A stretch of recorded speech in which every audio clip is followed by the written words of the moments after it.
며느리가 이걸 지켜보면서 어머 여보 아버님이 주시겠다고 하는데 이걸 왜 굳이 받지를 않아 이러면서 며느리가 법적으로 상속권을 주장할 수 있을까요? 없을까요? 있죠. 없다. 있다. 있다. 없다. 없다. 아들이 포기해. 나 있다. 자 그러면 한번 확인해 볼게요. 상속권을 주장할 수 있다라고 생각하시는 분? 어머 단 두 분이세요. 그러면 나머지는 상속권을 주장할 수 없다라고 생각하시는 분? 수 없죠. 내 아버지가 물려주신 건 아유 저는 저 안 받겠습니다. 그냥 저 큰형 주십시오. 그럼 그거 인정되는 거 아니에요? 내가 싫대는데.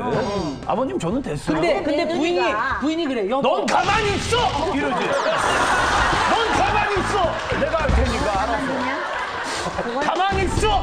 내가 알아서. 뭘도 어떻게 가만히 있어! 끝내 이러고 있는데.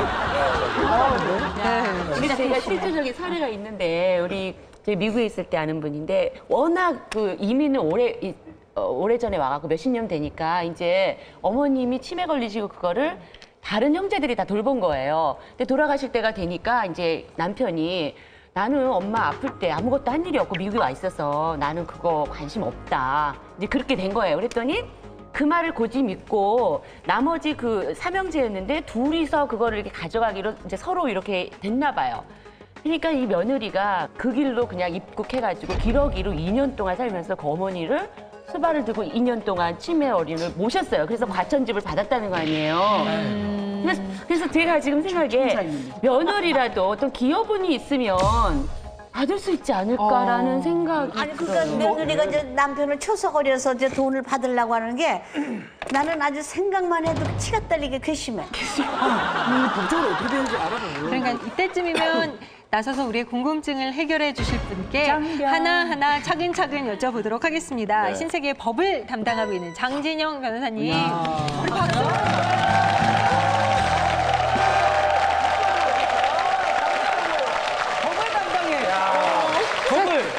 조금 전에 며느리도 상속을 요구할 권리가 있는지에 대해서 이야기를 했잖아요. 네. 이 답이 뭔지 궁금해요. 이것부터 좀 알려주세요. 뭐 간단하진 않아요. 그러니까 그 아직 돌아가시기 전에 남편이 나는 상속 안 받겠다 이렇게 한 건 상속 포기의 의사를 표시한 건데 상속 포기는 상속이 일어난 다음에만 할 수 있는 거예요. 미리 해서는 효력이 없습니다. 네?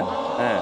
그러니까 돌아가시기 전에 나는 남편이 상속을 난 안 받아라고 포기했더라도 돌아가신 후에 마음이 바뀌었다 그러면 받을 수가 있어요. 네. 두 번째, 돌아가신 후에 남편이 상속을 포기했는데 며느리가 요구할 수 있느냐?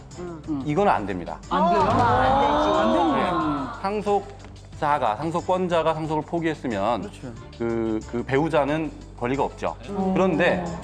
그런데 며느리가 권리가 있는 경우가 있어요. 뭐냐면 상속이 일어나기 전에 아버님이 돌아가시기 전에 남편이 먼저 사망한 경우가 있어요. 있을 수 있잖아요. 또는 남편이 폐륜 행위를 해가지고 상속 결격자가 돼가지고 상속권이 없어져 버린 경우가 있을 수 있어요.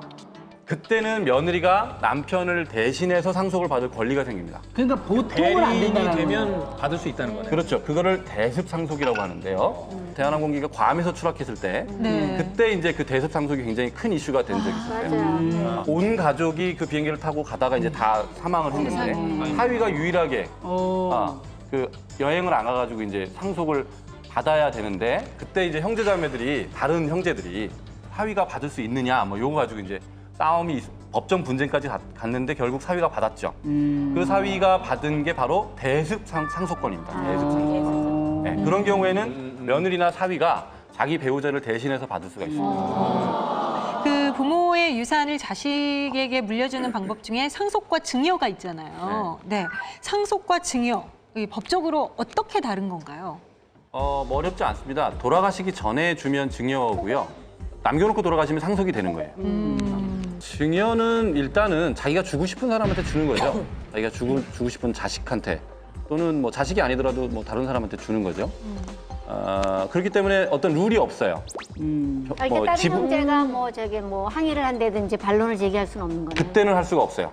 증여는? 네, 증여는. 증여 당시에는 왜 내 상속 지분까지 침해해서 쟤한테 주느냐라고 할 수가 없어요. 그 문제는 상속이 발생한 다음에 자기 상속 지분이 침해가 됐다라고 얘기해서 증여가 지나치게 많이 된 그런 상속인이 있다라고 할 때는 그 사람한테 돌려받을 수 있는 게 이제 유류분이라는 게 있죠. 그때는 돌려받을 수가 있는 겁니다. 근데 그것도 시간이 좀 있을 거 아닙니까? 말하자면 아버님이 돌아가시 한 10년 전, 20년 전에 누구한테 제가 한 재산 띄워주셨는데 그 시간이 다 지나간 뒤에 갑자기 20년 후에 저 원래 내가 받을 돈인데라고 소송을 할 수는 없어요. 그 좋은 지적인데요. 유류분은 그러니까 자기 상속 지분은 자녀 같은 경우에는 1이고 배우자가 1.5인데요. 그거의 2분의 1, 반 이상이 침해가 됐다라고 하면은 유류분을 행사할 수 있는데 그거는 상속이 개시하기 1년 전까지 소급해서 증여가 된 게 있으면 이렇게 찾아올 수가 있어요. 그런데 상속인간의 그 상속 지분을 정할 때는 그때는 1년이 아니라 10년 전, 20년 전까지 소급해서 그러니까 예를 들면 이런 거예요. 30세 때 결혼을 해가지고 결혼할 때 뭐 3억짜리 아파트를 받았어요. 근데 이 사람이 50세 때 부모님이 돌아가셨어요. 그러면 그때 50세 때 부모님 돌아가셨을 때 정리를 할 거 아니에요? 상속 지분을? 그때는 자기가 30세 때 20년 전에 증여받은 아파트 3억 원짜리 요것도 상속 지분에 포함시켜서 정산을 하게 되는 겁니다. 그러니까 상속인들까지 정산할 때는 시효가 따로 없이 끝까지 추적하기가 어려울 따름이지 할 수만 있으면은 다 포함시킬 수 있습니다. 그러면 그 아파트 받았잖아요. 그 금액을 그 당시 금액으로 쳐요? 아니면 뭐 물가 상승률 같은 건 전혀 고려를 안 하고요? 그것도 되게 좋은 질문인데요. 그러니까 부동산 같은 거는 그 사이에 많이 뛸 수가 있잖아요. 네. 그죠? 그럴 때는 증여 당시 가액이 아니라 상속 협의 당시 가액을 기준으로 합니다. 제가 아는 할아버지가 여자친구한테 연립을 사줬단 말이에요. 그리고 여자친구한테. 예, 본의 아니게 돌아가셨어요. 네. 그럼 그 연립을 도로 달라고 할 수도 있는 거죠, 아들들이. 그러니까 아들들이 자기 상속분이 침해됐을 경우에 그게 재산이 아주 많아서 침해가 됐을 경우. 아주 많아서 연립주택 한 채 정도 사준 것 갖고는 별로 영향이 없을 경우도 있잖아요. 그럴 때는 돌려받지를 그럼 못해요. 상속분의 50%를 넘을 경우요. 네, 자기 상속분의 1년이 50%. 지났으면. 그때는 행사 못해요. 소급해서 수급할 여자친구 수가 준 없어요. 건데 그냥 납두세요. 예를 들면 지금 여자친구만도 화가 한 나는데. 30년 전하고 지금하고 상속에 대한 법이 많이 바뀌었잖아요. 그렇죠. 그랬을 때는 30년 전에 상속 뭐 그런 게 있었을 때 다시 그거에 상속 개시 시점의 법을 기준으로 하죠. 상속 개시 시점의 법률을 개시 기준으로. 시점. 네. 저희 부모 세대 같은 그 아주 남성 우월주의적인 시각을 네네. 갖고 계신 분들은 아들한테 많이 주기 위해서 그렇죠. 그 생전에 증여를 많이 맞습니다. 하거든요. 예, 그래서 예. 사실 상속 당시에는 딸한테 줄 재산이 아무것도 없어요. 그렇죠.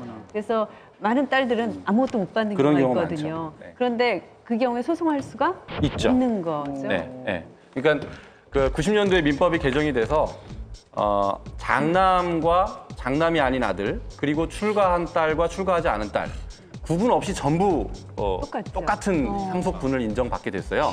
그런데도 아직까지도 상당히 많은 분들이 어르신들이 나는 장남한테 물려줄 거야 이렇게 생각하는 분들이 있어요. 네, 근데 자녀분들이 뭐 다들 뭐 잘 살고 또 착하고 그러면은 문제가 없겠지만 그렇지 않은 경우에는 꼭 싸움이 생깁니다. 그런 생각을 하시는 분들은. 그러니까 지금 현실 법을 잘 아셔가지고 법이 허용하는 한도 내에서 장남한테 더 줄 수 있어요. 더 못 준다는 게 아니라 더 줄 수는 있으나 나머지 자녀들한테 하나도 안 주겠다. 이건 안 됩니다. 그렇게 되면 서부에 싸움이 항상 됩니다. 분쟁이 일어날 수 그렇죠. 있다는 거죠. 그 어느 드라마에서 이런 얘기가 나왔었어요, 사실은. 그 못된 자식 때문에 내 못된 이놈의 자식한테 주느니 차라리 강아지한테 다 주겠다. 뭐 이런 드라마가 있었는데 그 유언장이라는 것을 이렇게 이제 썼을 때, 만들었을 때 그게 바로 효력이 발생하는 게 아니라면서요. 유언은 상속 개시 시에 그 효력이 발생하죠. 돌아가셨을 때. 돌아가셨을 때. 돌아가셨을 때 유언의 효력이 발생하죠. 근데 거기 그럼 무슨 필요한 무슨 조건 같은 게 있어요? 예. 유언은 굉장히 중요합니다. 우리나라 분들이 이제 유언에 대해서 별로 관념이 없이 그냥 돌아가시는 경우가 많습니다. 네. 그러다가 이제 싸움이 되는 거예요. 유언은 법에서 인정하는 그 양식에 정확하게 따르지 않으면 유언이 전부 무효가 됩니다. 진짜? 네. 야, 이거 잘 알아놔. 유언은 법에서 허용하는 유언은 5가지 방식이 있는데요. 첫 번째. 자기가 직접 자기 손으로 쓴 자필 증서 유언이 있고요. 네. 두 번째. 그다음에 공증인 앞에 가서 네. 하는 공정 증서 유언이 있고요. 네. 또 녹음을 해서 녹음을 해서 남긴 유언이 있고요.